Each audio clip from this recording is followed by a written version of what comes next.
എമ്പുരാൻ എന്ന സിനിമ ഇറങ്ങിക്കഴിഞ്ഞ് മോഹൻലാലിനെ വരാൻ പോകുന്ന സിനിമകൾക്കും അതൊരു പോസിറ്റീവ് നൽകുന്നു എന്ന റിപ്പോർട്ടാണ് ഇന്നേ ദിവസം നമുക്ക് ലഭിച്ചിരിക്കുന്നത്. എമ്പുരാന്റെ റെക്കോർഡ് വിജയത്തിന് ശേഷം മറ്റൊരു മോഹൻലാൽ ചിത്രം കൂടി റിലീസിന് ഒരുങ്ങിയിരിക്കുകയാണ്. തരുൺമൂർത്തി സംവിധാനം ചെയ്യുന്ന തുടരും എന്ന ചിത്രം. സിനിമയുടെ അഡ്വാൻസ് ബുക്കിംഗ് ആരംഭിക്കുകയാണ് ഇന്ന് മുതൽ. അത് ആരംഭിച്ചു കഴിഞ്ഞ വിവരങ്ങൾ നമ്മൾ 10 മണി മുതൽ അറിഞ്ഞു കഴിഞ്ഞു. ഇന്ന് രാവിലെ 10 മണിക്ക് ആരംഭിച്ച അഡ്വാൻസ് ബുക്കിംഗ് മികച്ച പ്രതികരണമാണ് ലഭിച്ചുകൊണ്ടിരുന്നത്. സിനിമ ഇതിനോടകം 1 കോടിയുടെ പ്രീ സെയിൽ നേടിയതായാണ് ട്രാക്കർമാർ റിപ്പോർട്ട് നൽകിയിരിക്കുന്നത്. കേരളത്തിൽ നിന്നും മാത്രം പ്രീ സെയിലൂടെ 1 കോടിക്ക് മുകളിലുള്ള കളക്ഷൻ ഇതുവരെ നേടിക്കഴിഞ്ഞു. ഒരു സൂപ്പർ ട്രെൻഡ് തന്നെ എമ്പുരാൻ എന്ന സിനിമയ്ക്ക് ശേഷം തുടരും എന്ന സിനിമയിലും സംഭവിക്കുകയാണ്. മോഹൻലാൽ സിനിമ ആയതുകൊണ്ട് മാത്രം ഒരു വെൽ പ്രൊമോട്ടഡ് മലയാള സിനിമയെക്കാളിലും എബോയാണ് ഈ ചിത്രത്തിന്റെ ആദ്യ ദിനത്തിലെ പ്രീ സെയിൽ കളക്ഷൻ എന്ന് തന്നെയാണ് അവർ എടുത്തു പറയുന്നത്. പല താരതമ്യങ്ങൾ ചെയ്തുകൊണ്ട് തന്നെ പ്രേക്ഷകർ ഇപ്പോൾ എത്തുന്നുണ്ട്. 1 മാസത്തെ ഇടവേളയിൽ ബുക്ക് മൈ ഷോ വീണ്ടും പഞ്ഞിക്കിടുന്ന കാഴ്ചയാണ് എന്ന് പ്രേക്ഷകർ തന്നെ പറയുന്നു. ബുക്ക് മൈ ഷോ ആദ്യ മണിക്കൂറിൽ തന്നെ 10Kക്ക് മുകളിലുള്ള ടിക്കറ്റ് ബുക്കിംഗ് ആണ് തുടരുമെന്ന ചിത്രത്തിനായി പ്രേക്ഷകർ നടത്തിയിരിക്കുന്നത് എന്ന് കാണിച്ചുകൊണ്ടുള്ള ബുക്ക് മൈ ഷോ റിപ്പോർട്ടുകൾ വരികയും ചെയ്തിരുന്നു. അഡ്വാൻസ് ബുക്കിംഗ് ആരംഭിച്ച് 1 മണിക്കൂറിൽ തന്നെ പ്രമുഖ ടിക്കറ്റ് ബുക്കിംഗ് പ്ലാറ്റ്ഫോമായ ബുക്ക് മൈ ഷോയിൽ 10,000 ടിക്കറ്റുകളാണ്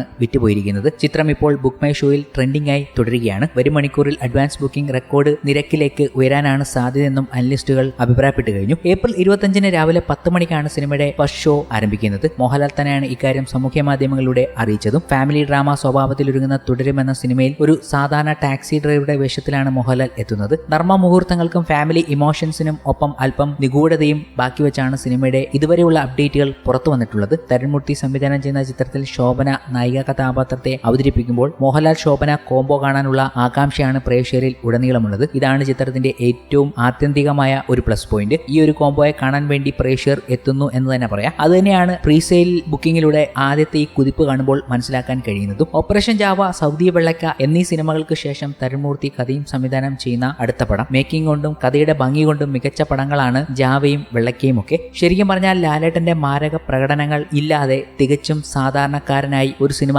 ഇറങ്ങിയിട്ട് എത്ര കാലമായി. OTTയിൽ ഇറങ്ങിയ ബ്രോഡാഡിയും ദൃശ്യത്തിന്റെ 2ാം ഭാഗവും അത്തരത്തിൽ ഉള്ളതാണെന്ന് പറയാം. പക്ഷേ തിയേറ്ററിൽ റിലീസ് അല്ലാത്തതുകൊണ്ട് ഹിറ്റാണോ ഫ്ലോപ്പാണോ എന്നൊന്നും പറയാൻ പറ്റുകയുമില്ല. എന്നിരുന്നാലും ഇന്ത്യ ഒട്ടുകായ പ്രേക്ഷകരുടെ അഭിപ്രായം നേടിയ സിനിമകളാണ് ഇവ രണ്ടും. പക്ഷേ പ്രേക്ഷകർക്ക് ഇത് നന്നായി പിടിക്കുകയും ചെയ്തു. തുടരും കാണാൻ വെയിറ്റ് ചെയ്തിരിക്കുന്നതിന്റെ പ്രധാന കാരണവും ഇങ്ങനെയൊരു മോഹൻലാലിനെ കാണാൻ വേണ്ടി തന്നെയാണ്. കൂട്ടത്തിൽ മലയാളത്തിൽ എക്കാലത്തെയും ഹിറ്റ് ജോഡികളായ ലാലേട്ടനും ശോഭനയും ഒന്നിക്കുന്ന ഒരു പ്രത്യേകതയുമുണ്ട്. മറ്റൊരു വെള്ളിയാഴ്ച എമ്പുരാനിൽ നിന്നും ഷൺമുഖത്തിലേക്കുള്ള പരകായ പ്രവേശനത്തിന് ലാലേട്ടനും അതിന് സാക്ഷിയാകാൻ നമ്മളും. അതുകൊണ്ട് തന്നെ FTFS ബുക്ക് ചെയ്ത പ്രേക്ഷകരുടെ വാക്കുകൾ ഇങ്ങനെയാണ് പോകുന്നത്. അവർ കാണാൻ കാത്തിരിക്കുന്ന ഒരു കോമ്പിനേഷൻ, അങ്ങനെ ഒരു മോഹൻലാൽ എന്നീ നിലകളിൽ അവർ വലിയ ആകാംക്ഷയിലാണ് എന്ന് തന്നെ പറഞ്ഞു വെക്കുന്നു. ഏപ്രിൽ 25-ന് എത്തുന്ന സിനിമയുടെ അഡ്വാൻസ് ബുക്കിംഗ് ആരംഭിക്കുകയാണ് എന്ന വിവരങ്ങൾ അറിയിച്ചുകൊണ്ട് ഒരു വീഡിയോ സഹിതമാണ് അണിയറ പ്രവർത്തകർ പുറത്തുവിട്ടത്. ബുക്കിംഗ് ആരംഭിച്ച വിവരം അറിയിച്ചുകൊണ്ട് മോഹൻലാൽ തോൾ ചരിച്ചുകൊണ്ട് നടന്നു വരുന്ന ഒരു കിടിലൻ വീഡിയോ അണിയറ പ്രവർത്തകർ പുറത്തുവിട്ടിരുന്നു. സിനിമയുടെ പ്രമോ സോങ്ങിൽ നിന്നുള്ള ദൃശ്യമാണിതെന്ന് സൂചന ലഭിക്കുന്നതും വലിയ സ്വീകാര്യതയാണ് വീഡിയോയ്ക്ക് ലഭിച്ചിരുന്നതും ഇന്നേ ദിവസം രാവിലെ.